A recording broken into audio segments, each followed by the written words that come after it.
Керамика, она вечный материал, только в черепках, правда. Мне с металлом, например, намного интереснее заниматься, чем с керамикой. Мне в оружии главное, чтобы было красивое оно. Я в основном леплю мужчин с усами и саблями. Сейчас вот выиграл конкурс на Глеба Минского. Хотелось бы, чтобы времени было побольше. Делать много надо всего, а времени все меньше и меньше.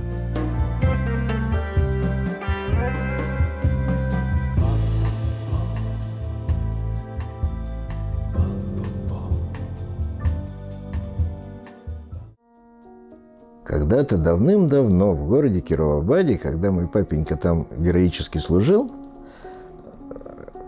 там была чудесная грязь, а мне было 3 или 4 года, да? Вот. А грязь была фантастическая в лужах, такая черная, липучая. И я взялся лепить, такие вот козявки. Как все дети. На что маменька мне сказала, чтобы ты зря не лепил, вот вылепи коника. С этого и началось. И вот до сих пор коников, и ты коников леплю, и человечка, и все. И потом были красные шапочки, потом когда-то маменька опять же показала, как устроена изба. Из пластилина я вылепил избу, из бревен. Во дворце Будримовича в Пинске был кружок. И за студия была, которую вел этот Пулхов. И туда вот, я в 1 классе уже был, да, наверное, ты отвел меня туда. И я вот с этого времени примерно профессионально занимаюсь с такими... Тогда из пластилина он показывал, как лепить. То есть вот тогда-то научил первые каркасы делать, как надо каркас человека из пластилина, из проволочки там проводить. Короче, было много там. Потом мы переехали в Минск, и в Минске... Пулхов дал рекомендательное письмо Сергею Петровичу Каткову, и он принял меня в свою студию, но мы там в этом юном прекрасном возрасте не сошлись характерами, и я после 3 или 4 занятий сказал, что не пойду я к нему больше. Я не получил достаточной похвалы, достаточной, как мне требовалось мере. Да. Как всякому мальчику пришло время выбирать профессию, я всю жизнь хотел быть летчиком. Да-да. То есть, положено... Сапоги в доме, они ведь к другому не располагают. И потом оказалось, что для летчика я дохловатый. Вот. И тогда было решено, что пойду я в художники. И стал художником. Даже во дворах, вот когда вот мы жили на разных квартирах, у меня была такая, не кличка, не погоняла такое, Коля художник. С раннего детства собирал книжки по всем темам, будь там животные, будь там история, птички, рыбки, одежда, костюмы.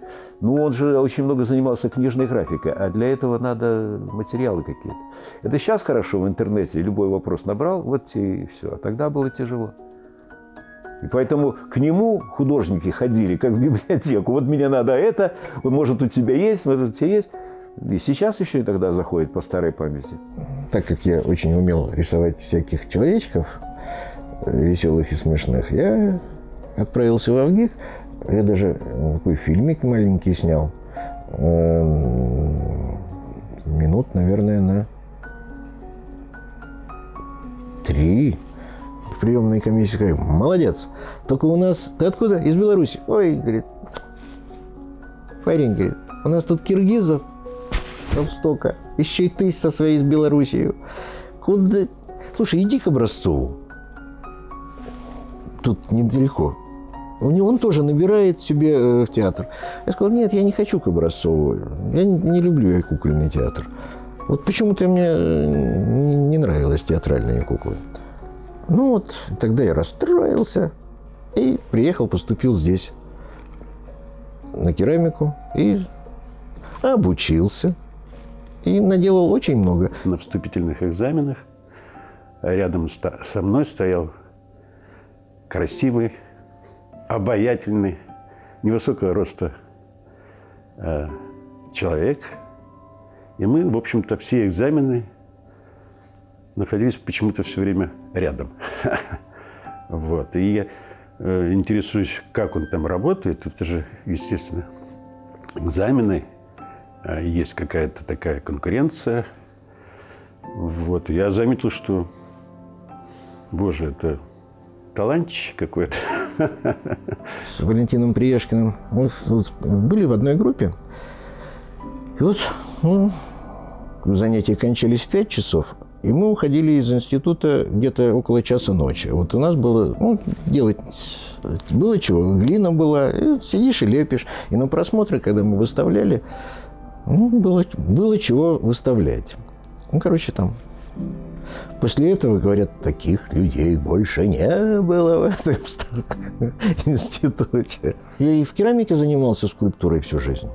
Я не делал, за всю историю своей этой керамической деятельности я не сделал ни одной посудины.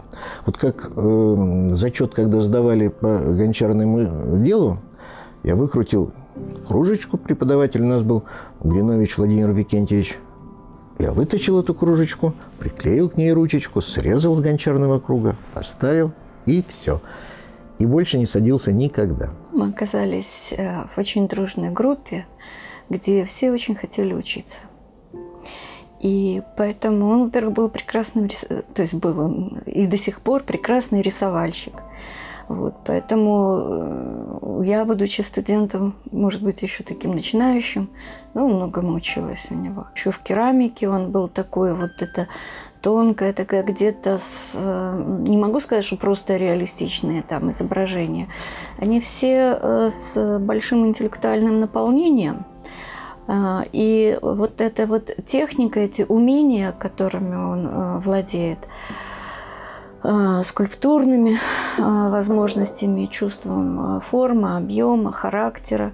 Вот. Это было с самого начала еще. Когда нас распределили на Борисовский комбинат, мы, в общем-то, там породили такую школу монументального белорусского керамического искусства. Мы начали делать скульптуры, что довольно очень сложно в керамике делать. К сожалению, сейчас уже оно и не востребовано, и вообще, мне кажется, какой-то упадок в керамике. Но мы столько изваяли этих керамических работ. Самая такая удачная – это в Борисовская аптека. Я уж не помню ее номер. Вот. Возможно, ЗАГС в городе Борисове сохранился. О нем даже там репортажи были в журналах «Декоративное искусство СССР». Керамика, она вечный материал, да? Только в черепках, правда. И вот после того, как они бьются, ничего не остается. А тут же сидит, надо самому века делать. Вот, и вот потихонечку делаешь такие вещи, которые, и мне с металлом, например, намного интереснее заниматься, чем с керамикой. Недоювелирное искусство такое немножечко.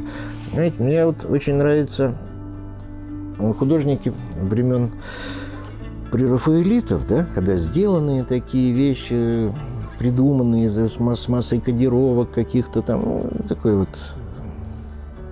некоторые говорят, заумное, да. Они вот, но качество изготовления, смотришь, вот я в Лувре как-то видел несколько таких работ скульптурных, обзавидовался. Вот. Так же, вот как вот Фаберже делал свои скульптуры. Кабинетная пластика его очаровывает. Вот, потому что сделано мастерски. И скажу, что таких мастеров поискать нужно не только в Беларуси. Вот, хотя он очень самокритично относится к своим работам. Да. Я помню, как после того, как он съездил во Францию, он сказал так: отрывать надо всем ручки и йодиком прижигать, потому что мы, оказывается, ничего не умеем. Но это было его впечатление, это правильное впечатление. Вот это вот один из 4 персонажей, у меня получается такие 3 девочки-феи с крылышками, и 4-я такая девочка в лесу с ландышем светящимся. Да, и вот они, это вот внучки мои, да, это, ну, так, за основу взято. Это не совсем портреты, а просто как вот персонажи. Ну, какие-то характеры пытаешься там придать. Дочек лепил, вот там стоит портрет девочки, вот керамический еще. А так нет, не часто. Я в основном леплю этих мужчин с усами и саблями. Предки мои, может, были такие усатые, сабельные. Мне просто вот, как всякому мальчику, мне интересно вот железные штучки. Лучше всех знаешь самого себя, да? Я даже себе 3 памятника сделал. Конная статуя с моим собою, да? И один я слева стою, другой я справа стою. Когда он был студентом, у него была коллекция пистолетов, игрушечных тогда, когда других невозможно было. Но дело в том, что это было не просто коллекция ради коллекции. Вот его увлечение, его понимание истории и происхождения каждого предмета, ну вот это как бы часть его личности. Я коллекционирую игрушки пластмассовые, которые похожи на вооружение. Еще ордена коллекционирую, не настоящие. У меня все не настоящее. Я коллекционирую холодное оружие. В Мирском замке потребовалась коллекция оружия. Они каким-то образом вышли на нас. Ну и так как я на те времена был, ну, можно сказать, что один из немногих минских, кто в историческом оружии что-то понимал, да, у которого материала было много, у меня литературы немеренное количество было. Интернета ж не было еще, то есть никто ничего не знал, и как выглядит, не представляли. А у меня все это было, и тогда мы сделали вот эту коллекцию в Мирский замок оружия, которое было состарено. То есть оно было такое убедительное, почти как настоящее. Художественное оружие. Это не то оружие, которым вот, занимаются рубкой, там, вот эти самые. А мы делали просто украшенное художественное оружие, какие вот, ну, как там сказать, музейные вещи, которых нет попросту. Он как-то собрал все вот эти вот книжки по художественному оружию старинному. И как-то вот мы профессионально были готовы к этому. Такая тема, увлеклись, история. Очень было интересно. Он и сам потом начал потихонечку кое-что делать. В таком обычном понимании художник по керамике, он не художник по керамике. Он классный график, он занимался книжной графикой очень много. Сейчас занимается скульптурой. И вообще он гений. Вот я вам так скажу.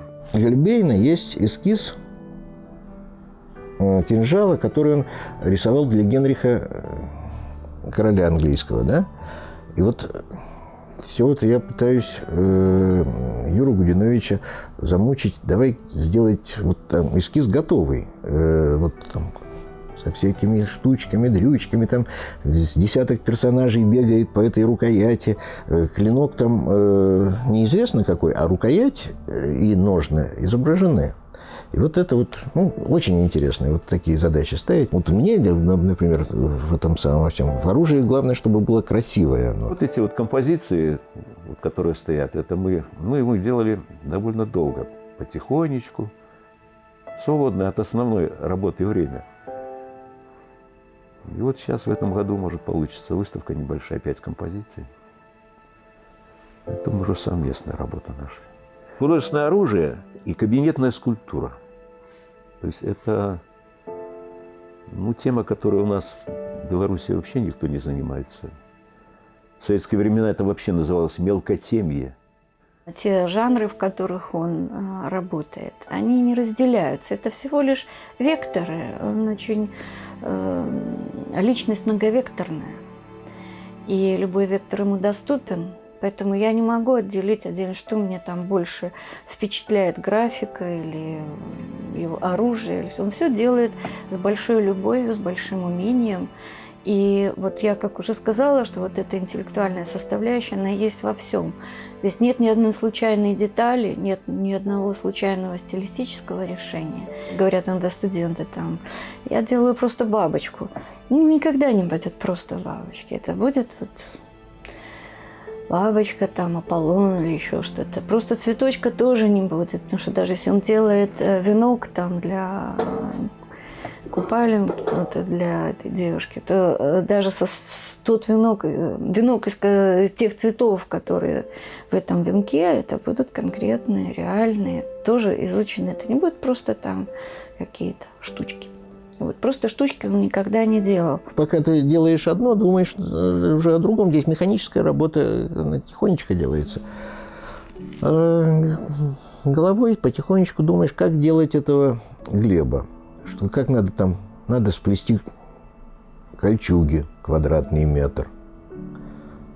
Надо сделать еще какие-то приспособления, какие-то модели сделать надо для каких-то деталей. Надо стремя изготовить, чтобы форму снять, чтобы оно было исторически правильное. Надо сделать те самые мундштуки коням, какие там у него были в те времена. Надо украшения там для ковки. Ну, какие-то там, все это. Ищешь материалы, какие были вышивки на сапогах в те времена. То, что он делает сейчас вот в бронзе, то я просто поражаюсь. Это, там столько работы. Во-первых, у него своеобразная манера или стиль исполнения. То есть он делает сначала все это модель черновую, потом переводит в гипс, потом опять в модель там, и так далее, там, воск. То есть это так скульптора не работают, они более примитивнее работают. Коля делает все работы на всех этапах собственноручно. Мне больше нравятся маленькие кабинетные небольшого размера, до метра. Эти вот, как-то я знаю, что я делаю тогда. Вот покрупнее форма. Она стоит, такая вот она не подошла для для белорусского театра Янки Купалы. Корова стоит и будет стоять. Люди ходят, обнимаются с ней. А вот я сегодня как раз к корове подходил, и люди спрашивают, а где ведро? А где подойник? Где этот самый, как они называют, зедлик, на котором сидят, вот табуреточка? А мне как-то ее на совете, я предлагал его на эскизе, вот у меня было там и подойник, чтобы люди могли прийти, сесть и изобразить себя в процессе добывания молока коровьего. Нету. И запретили мне, сказали убрать это немедленно, потому как они разрушают цельный образ нашей коровы. Сейчас вот выиграл конкурс на Глеба Минского. Но про него пока еще никто ничего не знает, никаких движений не происходит. Памятник Янковскому сделал на кладбище. Он как стилист прекрасно чувствует и как рисовальщик. Вот. Эти два компонента не хватает иногда скульпторам, понимаете? Вот. А у него это очень, от природы. Если Коля есть, значит и, наверное, радость есть какая-то куда-то прийти, понимаете? Вот. Потому что сейчас время такое, что маловато. На общение времени очень маловато. Тем более определенный возраст уже, когда требуется уединение, какие-то эти самые. А вот Коля всегда душа нараспашку. И в книжной графике я наследил. Я где-то около 100 книжек наследил. А ты придумываешь персонажа, вживаешься в него и делаешь, сочиняешь историю вот эту вот. То, что автор сочинил, ты смотришь и начинаешь жить, представлять, как бы этот персонаж себя вел, и тогда характер ему ищешь, и персонажи, все это. Меня, честно говоря, даже эти композиции не так интересовали страничные, как сами персонажи. Про Пеппи Длинный Чулок, про капитана Врунгеля, всех друзей своих в книжке рисовал. Вот про капитана Врунгеля я туда рисовал, у меня вместе в мастерской работали Валентин Приешкин и Николай Лавренич Нестеревский. Я его туда в виде капитана Врунгеля запер, себя в виде Фукса туда зарисовал. Очень много рисовал военных книжек про войну, там все это. Мы дети говорит, мы дети послевоенного детства.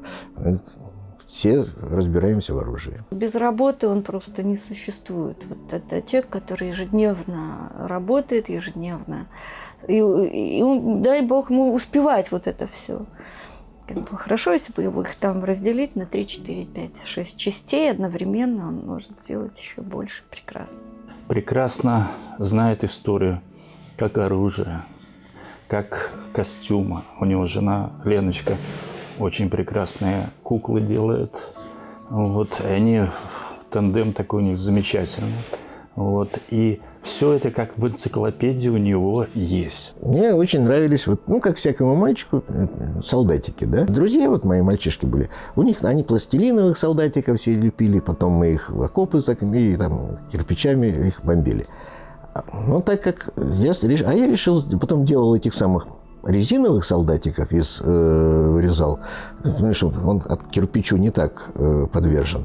А потом решил попробовать тряпочных сделать. Жена мне говорит, слушай, Коль, ну, то есть вот уже перестройки закончились, вся жизнь наладилась и стала жить лучше и веселее, а делать по-прежнему нечего.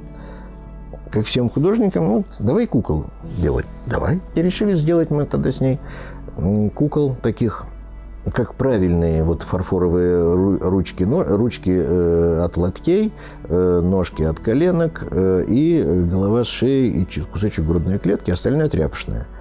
Ну и начали делать эти все вот штучки. Я из керамики сделал, из фарфоровой массы отлил ручки, ножки, глазуровать пробовал, не понравилось. Потом сделал из бисквитной массы ручки, ножки. У него совсем другой подход. Это больше не куклы, чем, ну, это какие-то герои вот, небольшого как бы размера, но это настоящие пришельцы из тех времен.